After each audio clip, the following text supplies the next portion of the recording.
Hello and what's up, guys? Today I am diving into a heated discussion about a controversial post that have been making rounds online.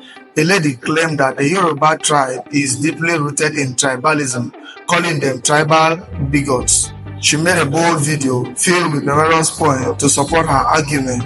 Now, let me break this down for you. First, I will share a few of her key claims and examples.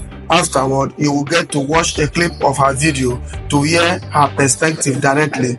Then, we will explore what others are saying about the same issue, that tribalism and the Yoruba tribe are inseparable, like 5 and 6. But here is where things get even more interesting. She linked her argument to the actions, or rather inactions, of prominent Yoruba figures during different administrations in Nigeria. Let's rewind to former President Goodluck Jonathan's era. Back then, Wole Soyinka protested when fuel was just 97 naira per litre. Femi Falana raised his voice when a bag of rice cost only 9,000 naira. Pastor Tunde Bakare protested while the naira traded at less than 200 to the dollar. Fast forward to today, and things have taken a dramatic turn. The naira has plummeted to 1,700 naira per dollar. A litre of fuel now costs 1,300 naira, and a bag of rice an eye-watering 120,000 naira. So, where are these Yoruba activists, senior advocates of Nigeria, pastors and professors now? Where are they? Are they still alive? This is a question the lady asked in her video, and it is sparking a lot of reactions online. Now over to you. Do you agree with her claims about tribalism and Yoruba's silence, or do you think this is a biased take on a complex issue? Watch the clip and let's discuss. Drop your thoughts in the comment section below. Thank you for watching, and let's keep the conversation going. Yoruba, tell your sons, your professors, your pastors to march on the street and do to Tinubu what they did to Jonathan. If they are not cowards, if they are not toothless bulldogs, they will not. A coward will remain a coward. Respect Wole Soyinka, Femi Falana, respect Bakare, my foot. Respect them, say what happen.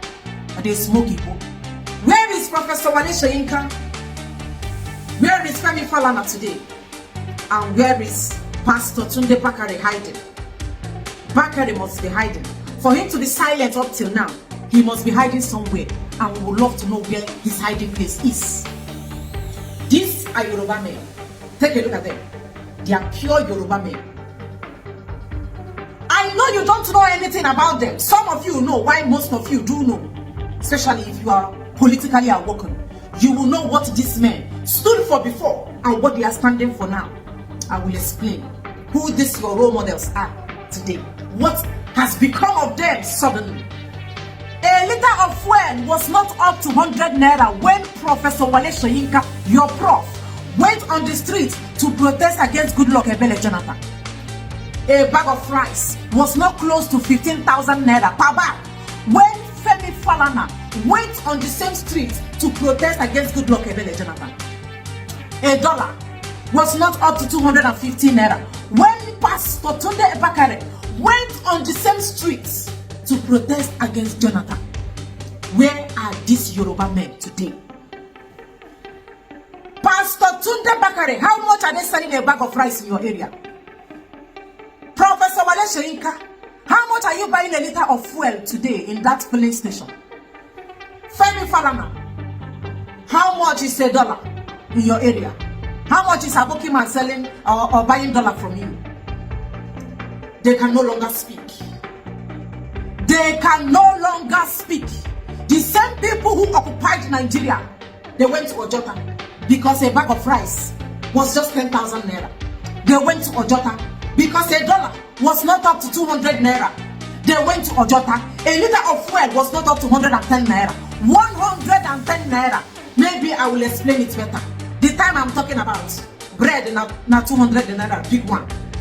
Big loaf of bread was 200 naira, big family size bread. Liter of groundnut oil, like 5 liters of groundnut oil with 800 naira. You will buy a liter of groundnut oil, your 5 liters of groundnut oil. With 2,000 naira the time I'm talking about. You can cook pot of soup, pot of rice, pot of jollof rice, whatever you are cooking. It is the time I'm talking about. These men protested against Jonathan. According to them, the price of fuel, 100 naira, was too much. Jonathan needs to come back to 65 naira. Guess what? Jonathan brought back the fuel and removed and revert back to subsidy. Where are these Yoruba men today? Nowhere to be found. So the question is, when they protested against Jonathan, did they do what they did during Jonathan because they are human rights activists? If that is the case, who are they now? Yoruba tribal bigots. Wale Soyinka, Femi Falana don't deserve your respect. They are bigots. Pastor Tunde Bakare is a bigot. Tell them to go on the street and protest. I dare Femi Falana to go and protest on the street. Wale Soyinka, I dare you to go on the street and protest against the people. You will not do that because bigotry is written all over you. Bigotry is written all over Soyinka, Femi Falana, and Tunde Bakare. They are deaf and dumb. Yoruba cannot be trusted. Yoruba can never be trusted. They know they talk again. They have sealed their mouth. Professor Wale Soyinka is blind as we speak. Femi Falana is deaf and dumb. Look at this man. See them occupy Nigeria. You must bring it back to 65 naira. But they know they talk again. Femi Falana know they talk again and are deaf and dumb. They don't have balls. They don't get balls again. They had balls during Jonathan. They were erected. Once they hear Jonathan, they will go on the street. These men occupied Ojota. They occupied Nigeria. They gave Jonathan ultimatum to revert back. Or they will do what? They will burn Nigeria down. Yoruba is chameleon. Yoruba doesn't have human rights. All they have is rights that protect their interests. What serves their interest. I dare them to go and protest. Femi Falana does not deserve my respect. No, I can't respect your time. I can't respect a chameleon. From 2,000 naira a pot of soup you want to cook to 25,000 naira you are not sure of. When it was 2,000, these men stood their ground, called Jonathan King Nebuchadnezzar for daring to make fuel 100 naira. Now fuel is 1,200 naira. This Yoruba tribal bigots, all of them are deaf and dumb. Wale Soyinka is a disgrace of a professor. Femi Falana, you are a disgrace of a son. You are a disgrace. You do not deserve to fight for anybody's right. You don't fight for rights. You only fight for the right of your tribal people. Sectional fights. Lopsided fight. Fight. If it is not my tribal man that is on the seat of power, I will fight him. Go and fight Tinubu. I dare you. I dare you, Falana. I dare you, Soyinka. Now, Wale Soyinka is hiding from one interview to another interview. Every day he's talking about people. P.O.B. is a fascist. He's a this. He's not supposed to be president. Prof, go on the street and protest, you bigots. Go and protest and leave P.O.B. out of your mouth. Go and do what you did during Jonathan if you are not a shameless and a disgrace of what professors should stand for. I dare these people. They cannot. They are what's it called? Anywhere beleface activists. Why should I respect you? You call yourself a professor. I'm a senior advocate. Look at them. Look at them. They what they did to Jonathan. Jonathan cannot forget. They maltreated Jonathan. They humiliated Jonathan. Every pages of newspaper, every minute of the day, Soyinka is writing. What's his name? Bakare is writing. Tunde Bakare is writing. And Femi Falana, they are having meetings. How come Jonathan will do this? How come Jonathan will do this? But these shameless men, they are hiding their faces now. These Yoruba shameless men are hiding today. What they did to Jonathan, they can't do to Tinubu. Ask them why. Ask these Yoruba men why. Fight is good for another region, but for your own region, you know good. Look at how Tinubu plunged people into multi-dimensional poverty, and these men refuse to say a word. These men refuse to stage a protest. these men refuse to burn Nigeria down the way they threatened to burn the government of Jonathan down if he doesn't do what they want. But where are they today? Nowhere to be found. And you see, I should respect Soyinka. I should respect Falana because he's a son. What rubbish son? What useless son? What type of rubbish son? Respect him. The name he has got. What useless name? What type of name does he have? You have a name. Why you fight for people's rights and now you can't speak again? Speak now if you really fight for rights. And you say I should respect them. And they grace. Respect you, say what happened. Respect them at your own peril. They don't deserve any respect. Look, Soyinka is hiding under wardrobe now. All the prices of things, the way things are skyrocketing in Nigeria. This man carrying super glue. So they hide it here. Close their ear. They don't close their eyes. They know they see again. Their mouth is sealed. But this was not what they stood for when Jonathan was sitting down in Asuro. They almost burned Asuro during Jonathan. Now they pamper Tinubu. Soyinka is pampering Tinubu. Bakere is pampering Tinubu. They are now inside their pots, hiding inside pots. The shameless prof said they bought him pots and spoons. You see Yoruba, I can't trust you people. I fear who no fear Yoruba. I'm afraid of you people. Respect Femi Falana for what he stood for the name. He has not built any name.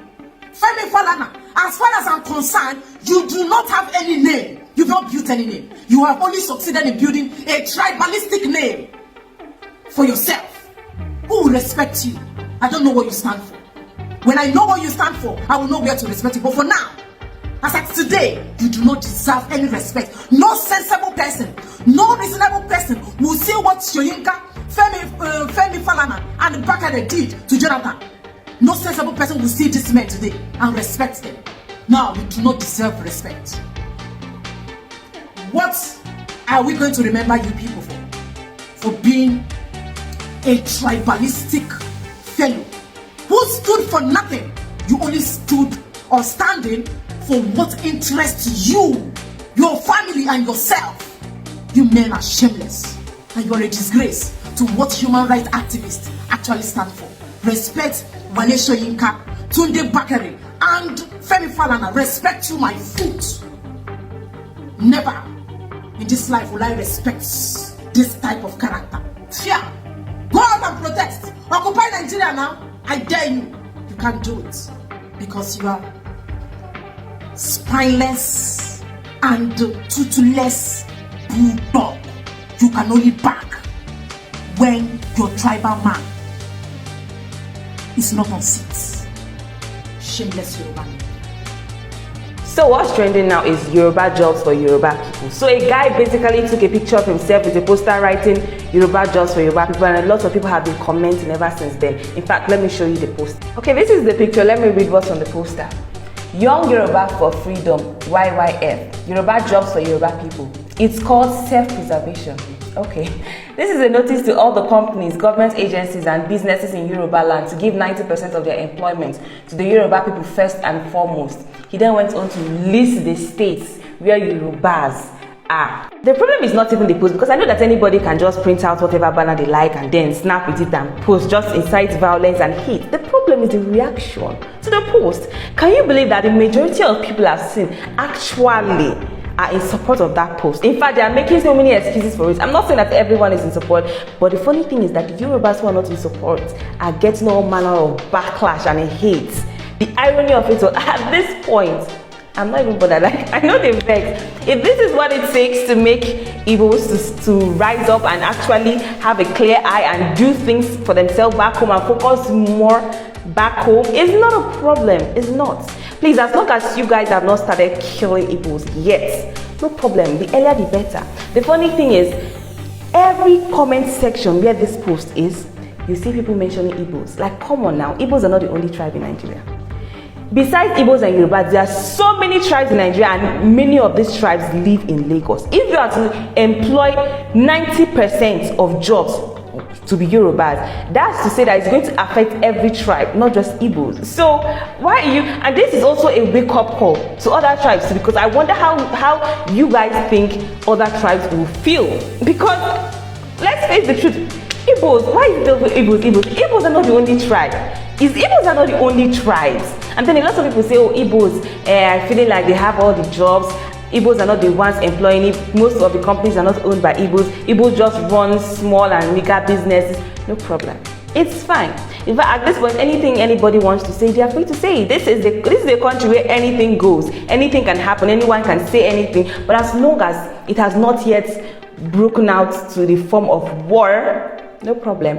Everybody should just peacefully accept what we are saying. Peacefully accept that, okay, it seems this is how it is what it is, and everybody face their own states, their own individual states. Everybody, this is not just for Igbos, though. This is for everyone, because at this point, I don't know what else to say in this country. But anyways, before our president came in,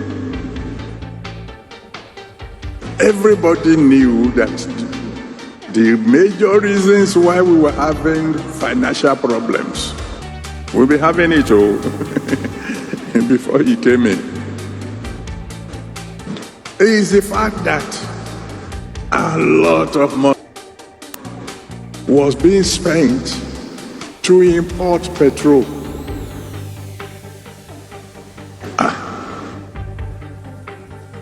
How can we be importing petrol where we have this in abundance here?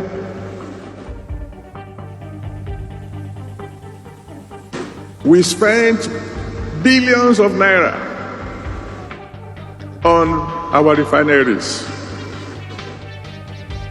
They didn't work. So we can be able to keep on importing. That's why when the president came in, the very first day he came, he said, this money they spend in importing petrol, he says he cancelled it. And we were all rejoicing. Hey, thank God. But some people were angry. Those who were making money from importing petrol. And they decided, okay, we will create a problem. And all of a sudden, naira began to go down fast. I cried to my people, let us pray. Thank God some people joined me in praying. Because the way naira was going then, if God has not intervened, by now $1 will be about 10,000 naira. But God stepped in.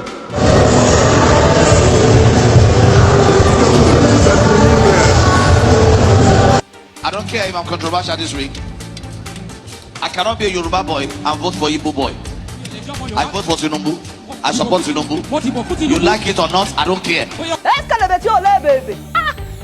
You are shouting Obi Kubana. What do I owe with Obi Kubana? I'm not an Igbo boy.